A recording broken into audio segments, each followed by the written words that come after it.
FOXBORO, Mass. Jonathan Jones' elite speed and nose for the ball have made him an asset for the New England Patriots defense in his second pro season.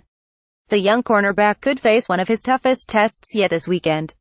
Patriots head coach Bill Belichick said Friday he expects to see a very heavy dose of 11 personnel, one running back, one tight end, when his team hosts the Miami Dolphins on Sunday. That means a lot of three wide receiver sets, and the Dolphins boast one of the top receiving trios in football. Jarvis Landry, Devontae Parker and Kenny Stills all are potential game changers, and they all play a ton for Miami coach Adam Gase. Landry and Stills both have played more than 90% of offensive snaps this season. Parker is farther down that list at 52.4%, but that's only because he missed 3 games and most of a fourth with an ankle injury. In his 6 full games, he's played 89.1% of snaps. The Dolphins' extensive use of 11 personnel means the Patriots likely will spend much of the game in nickel, creating additional opportunities for Jones, who has impressed as New England's number 3 cornerback with Eric Rowe sidelined. The undrafted Auburn product ranks second among Patriots defenders in pass breakups with 8 despite playing just 40.3% of defensive snaps, and opposing quarterbacks have an uninspiring 58.7 passer rating when throwing his way. In last Sunday's win over the Oakland Raiders, Jones had a pass breakup that resulted in an interception by Duron Harmon and helped force a momentum-shifting fumble in the final minute of the first half. "He's done a good job for us," Belichick said earlier this week. "He's got good catch-up speed and does an excellent job of finishing.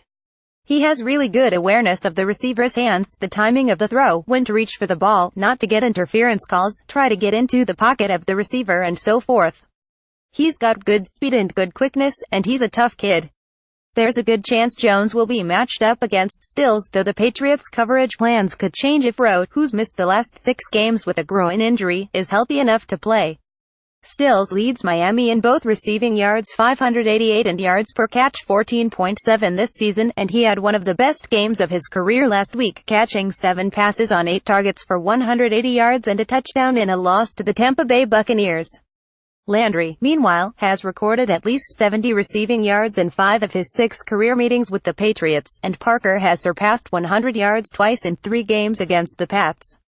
Belichick has spent the week hyping up the Dolphins' skill players, a group that also includes tight end Julius Thomas and running backs Damian Williams and Kenyon Drake.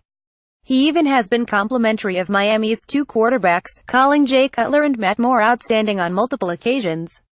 "They have really good skill players," Belichick said. "I mean, they're all good. The backs are good. The tight ends are good. The receivers are good. And they've got good quarterbacks. They can get the ball to any of those guys, and the backs are very productive in the running game and productive in the passing game. And they're big play guys. They can hit the long ball on you, make 50, 60, 70 yards. It's a very good skill group. They're all a problem. If you don't do a good job on any of them, then any of them can kill you." Despite these weapons, the Dolphins' offense ranks near the bottom of the NFL in almost every statistical category, including 30th in points per game. Thumbnail photo via Kirby Liuzza Today Sports Images.